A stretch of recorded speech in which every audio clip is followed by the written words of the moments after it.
बिस्मिल्लाहिर्रहमानिर्रहीम। अस्सलाम वालेकुम। रिफ्लेक्टिव राइटिंग के बारे में पढ़ेंगे इंग्लिश 4 का जो नेक्स्ट चैप्टर है। ठीक है, रिफ्लेक्टिव राइटिंग, सबसे पहले तो आपको रिफ्लेक्टिव राइटिंग का पता होना चाहिए। रिफ्लेक्टिव राइटिंग का मतलब होता है to write your own perspective, मतलब आप अपने आप से लिख रहे हो, अपने आप वो क्या कहते हैं, अपनी आप बीती जो है ना, आप बीती जो होती है कि आपके ऊपर जो गुजर चुका है, आपने जो चीज़ें एक्सपीरियंस की है, जब आप वो लिखते हो इसको हम कहते हैं रिफ्लेक्टिव राइटिंग। फॉर एग्ज़ाम्पल कहीं पे मैं जो है हॉस्पिटल गया और हॉस्पिटल में मैंने बहुत सारी चीज़ें देखी, मैंने कुछ चीज़ें अच्छी देखी, कुछ नेगेटिव देखी। उसके ऊपर जब मैं लिखूँगा, कोई पैराग्राफ लिखूँगा, किसी को कोई लेटर लिखूँगा, कुछ भी बताऊँगा, ठीक है, तो वो मेरे साथ खुद हो चुका है या मैंने खुद एक्सपीरियंस किया हुआ है। ठीक है, ये होगा रिफ्लेक्टिव राइटिंग। आई होप कि क्लियर हो चुका होगा कि क्या है रिफ्लेक्टिव राइटिंग। तो ये लिख रहे हैं, formal writing is the process of act of writing an ऐसे, मतलब आप कोई ऐसे लिख रहे हो या कोई शॉर्ट लेटर वगैरह लिख रहे हो जिसमें ज़्यादातर क्वेश्चन व्हाट एंड वाई होते हैं, कि कब हुआ, कैसे हुआ और क्या हुआ। ठीक है, ये सारी चीज़ें, मतलब आप जो है वो ये सारी चीज़ें लिखोगे। ठीक है, इसको हम रिफ्लेक्टिव राइटिंग कहते हैं। इसके अलावा it is the act of writing something out of your own perspective, मतलब आपके ऊपर जो है गुजर चुकी हैं जो चीज़ें, या आप अपने से लिखोगे। ठीक है, अपने दिमाग से लिखोगे in reflection of the things you are most aware of. और उन चीज़ों का रिफ्लेक्शन क्या कहते हैं कि हमें किसी कोई चीज़ नज़र आई, ठीक है, या कोई चीज़ जो है वापस आती है, हम तो उसको हम रिफ्लेक्शन कहते हैं।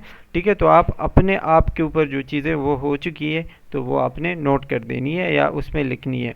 अच्छा, इसमें आपने क्या क्या चीज़ें लिखनी होती है, किन किन चीज़ों का ख्याल रखना होता है। ठीक है, राइट क्लियरली एंड कॉन्साइजली, जो भी आप बात लिख रहे हो बिल्कुल क्लियर और एक दूसरे के साथ जुड़ी हुई होनी चाहिए। एक दो टॉपिक्स आपने नहीं छेड़ने बीच में। ठीक है, जो मेन आपका मकसद है वही लिखना है। आस्क क्वेश्चन, उसमें आप सवाल पूछ सकते हो कि आपको जो है बहुत ज़्यादा डिटेल अगर चाहिए। ठीक है, क्रिएट अ रिफ्लेक्टिव ऐसे outline, right briefly, right the text, वही सारी चीज़ें टेक्स्ट में आप लिखोगे, अच्छे से लिखोगे।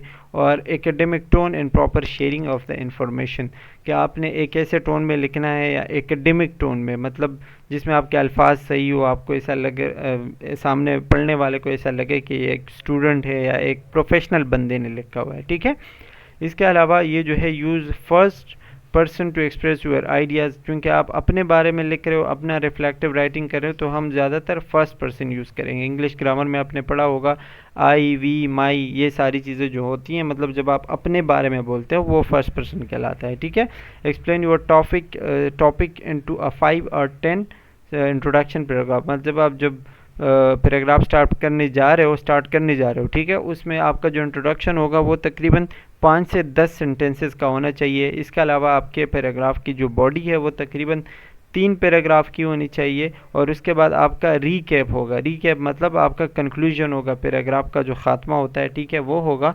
और उसमें जो है आप अपने मेन पॉइंट्स को हाईलाइट करोगे, लेकिन बार बार आपने किसी चीज़ को रिपीट नहीं करना होता। ठीक है, इसके कुछ स्टेप्स हैं जो कि ये आपको जो है Gibbs, reflective cycle by Graham Gibbs, मतलब ग्राहम गिब्स एक लिटरेचर रेस था शायद, पता नहीं कोई था, उसने जो है ये स्टेप्स दिए हुए हैं और रिफ्लेक्टिव राइटिंग के कुछ स्टेप्स आपको बताए हुए।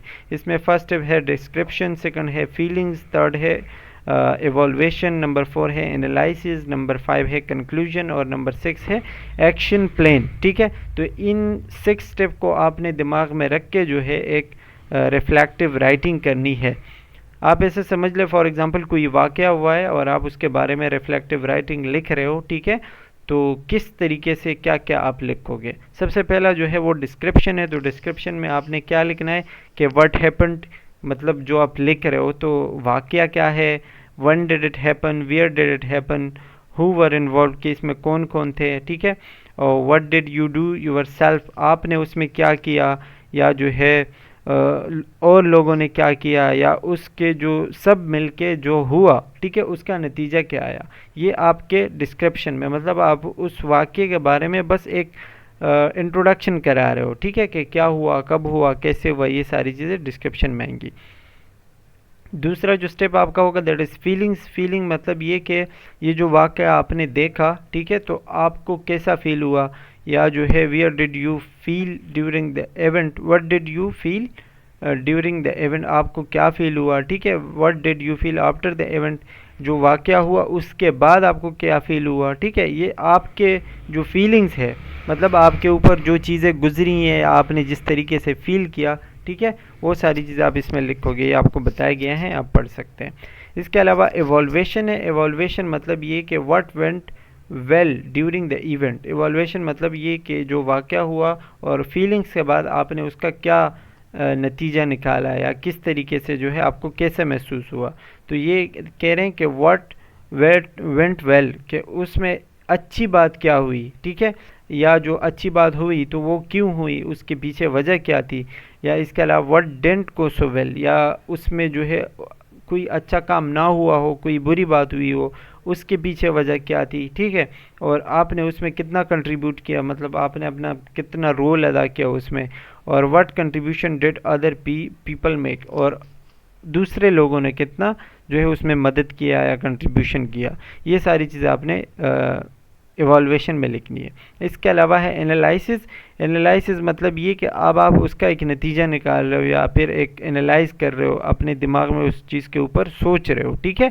तो क्या कर रहे हैं, व्हाट यू हैव लर्नड, कि आपने इस सिचुएशन से क्या सीखा, आपको क्या न्यू सीखने को मिला। Both positive and negative things, दोनों चीज़ें पॉजिटिव भी हो सकती हैं, नेगेटिव भी हो सकती है, ठीक है। लेकिन ये एनालिसिस हम कभी कभी इवॉल्वेशन के साथ भी करते हैं, स्टेप 3 जो है। अच्छा जी, इसके अलावा कंक्लूजन। कंक्लूजन जैसा कि हम कहते हैं फैसला है, आखिरी फैसला, ठीक है। Toward positive experience that the event situation और एक्टिविटी लीड, मतलब जो भी वाक़या हुआ तो उससे जो है मतलब फ़ायदा क्या हुआ। अगर कोई अच्छा वाक़या था तो उससे क्या फ़ायदा हुआ, ठीक है। अगर कोई बुरा वाक़या था तो उससे क्या बुरे मतलब क्या असर हुआ उससे, ठीक है। What will you do differently if the event situation were happened again in the future, और अगर इस तरह का वाक़या कोई दोबारा आता है, ठीक है, आपके साथ फ्यूचर में, तो आपके साथ तो पहले हो चुका है, तो फ्यूचर में फिर आप उसको कैसे डील करोगे या किस तरीके का आपका जो है रिस्पॉन्स होगा।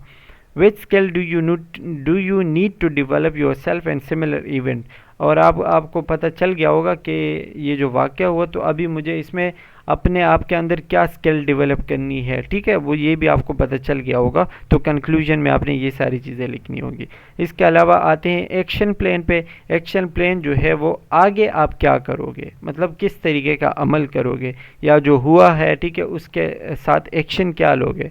अ more effective approach and change that can lead to actual improvement, कोई ऐसा काम करोगे जिससे आगे जो है इम्प्रूवमेंट आए, ठीक है, अच्छाई आए, या जो भी वाक़या हुआ दोबारा वैसा ना हो, या अगर हो जाए तो उसमें उतना नुकसान ना हो जितना पहले हुआ है, या जो अगर नुकसान नहीं कोई फ़ायदा हुआ है तो नेक्स्ट टाइम उससे ज़्यादा फ़ायदा हो, ठीक है। एक्शन प्लान आपने इस तरीके से जो है वो बनाना होगा। ये टोटल 6 स्टेप्स हैं, ठीक है, इस ग्रेब्स रिफ्लेक्टिव साइकिल के, और यही इस तरीके से जो है आप रिफ्लेक्टिव राइटिंग कर सकते हो। आई होप कि समझ आ गया होगा, बहुत ही इजी है, ज़्यादा कुछ इसमें मुश्किल नहीं है, और इंशाल्लाह आगे जो चैप्टर्स रहते हैं वो पढ़ेंगे। That's all for today, thank you for watching, take care, bye bye.